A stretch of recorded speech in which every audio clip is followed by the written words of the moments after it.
और आप लोगों के बीच में आज बातें करने वाला हूं मधेश के बारे में।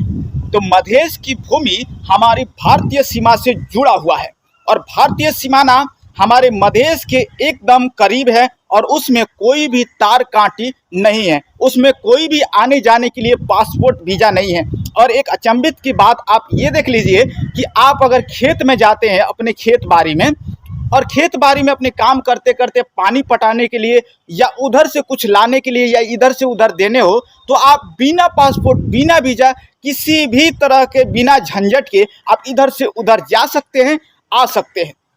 और खुला बॉर्डर होने के कारण हमारे लोग में पता ही नहीं चलता कि कौन नेपाली लोग हैं और कौन भारतीय लोग हैं। तो इसलिए हमारे नेपाल और भारत के बीच में जो आंतरिक संबंध है इन लोगों को अटूट माना गया है और वसुधैव कुटुंबकम की नाराएं हमेशा गूंजती रहती हैं।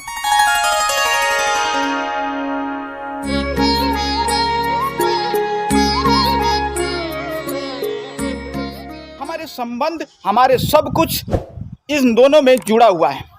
तो देखिए, नेपाल और भारत हमेशा से एक जैसे रहे हैं और शायद आगे भी रहेंगे, लेकिन कुछ लोग आज भी विभिन्न तथ्यों पर विभिन्न कारणों पर नेपाल और भारत को लड़ाना चाहते हैं, नेपाल और भारत में विवाद फंसाना चाहते हैं।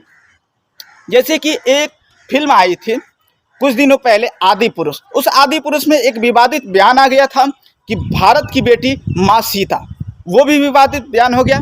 और कुछ एक बात और, भारतीय संसद, नया संसद भवन जो बना है उस संसद में अखंड भारत की नक्शा में हमारे कपिल वस्तु को दिखा दिया गया है, हमारे लुम्बिनी को दिखा दिया गया है और उस पर जो स्पष्टीकरण मांगा गया तो वो लोग कहते हैं कि ये हमारे पुराना ये पारंपरिक जो कुछ पहले का नक्शा था उस तरह से हम जारी किए हैं, लेकिन ये भी विवादित चीज़ें हैं, आप उस तरह से नहीं रख सकते हैं। और इसी के विपक्ष में विवादित बयान को लेकर के हमारे काठमांडू के मेयर बालेंद्र शाह जी ने ग्रेटर नेपाल का नक्शा अपने ऑफिस में लगा दिए। और इसी पर दिनों दिन हमारे विवाद बढ़ता गया कि आखिर ये ग्रेटर नेपाल हम पहले बचपन में स्कूलों में तो पढ़ते थे, लेकिन अब इसके बारे में इतना चर्चा होने लग गया कि आखिर ग्रेटर नेपाल क्या है। तो आज बच्चा ये जानने के लिए मजबूर हो रहा है कि आखिर ग्रेटर नेपाल क्या था और इसके बारे में हमें चर्चा जरूर करनी चाहिए।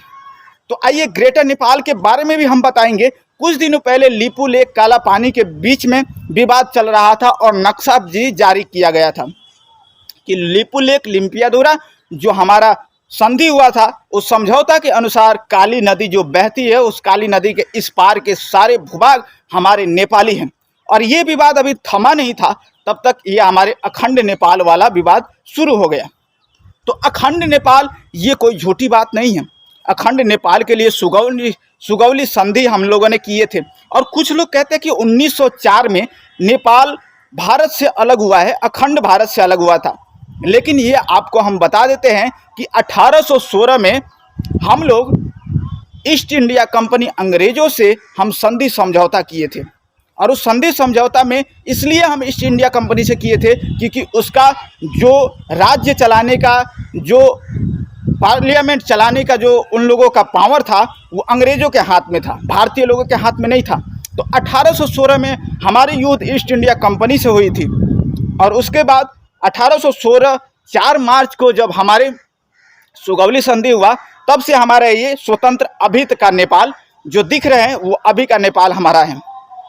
तो 1947 में आप लोग ब्रिटिश लोगों से स्वतंत्र हुए हैं भारत के लोग, जबकि हम 1816 में हम अंग्रेज़ों से संधि किए हैं, सुगौली संधि। फिर 1904 का तो कोई बात ही नहीं आता है। तो इसलिए अच्छा होगा कि 1904 का आप लोग जपना छोड़ दीजिए और इसी 1904 को आप नेपाल को जपते रह गए और इसी कारण से आदि पुरुष फिल्म नेपाल में बैन किया गया था। तो और बैन होने का कारण भी यही था कि नेपाल के बारे में भ्रम मत फैलाइए कि आदि पुरुष ही नहीं, भारत की जो भी हिंदी बॉलीवुड की कचरा फिल्में होगी नेपाल में हम लोग चलने नहीं देंगे और ऐसे सख्त हम लोग बैन करके दिखाएंगे, ये हमारी क्षमता है।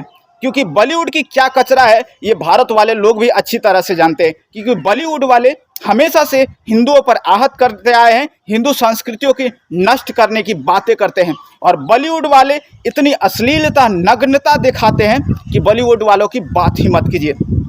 और यहीं पर आप देखेंगे तो साउथ मूवी, जो साउथ इंडियन मूवी आती है, उसको देख करके कितना भाव विभोर हो जाते हैं और एक एक कला, संस्कृति और हिंदी रीति रिवाजों को, हिंदू परंपराओं को उसमें दिखाया जाता है।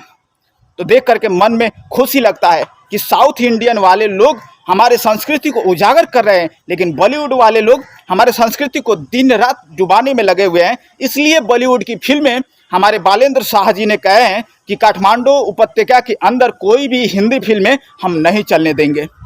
और ये जायज़ भी है, क्योंकि जो हमारी संस्कृति, यानी कि भारत में आप लोग हिंदुओं की संस्कृति को विनष्ट करेंगे तो हमारा देश भी तो हिंदू राष्ट्र की स्तंभ पर खड़ा है।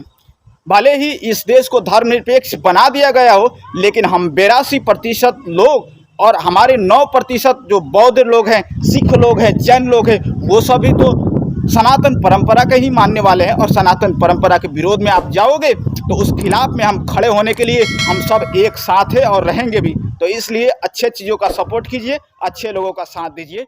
नमस्ते।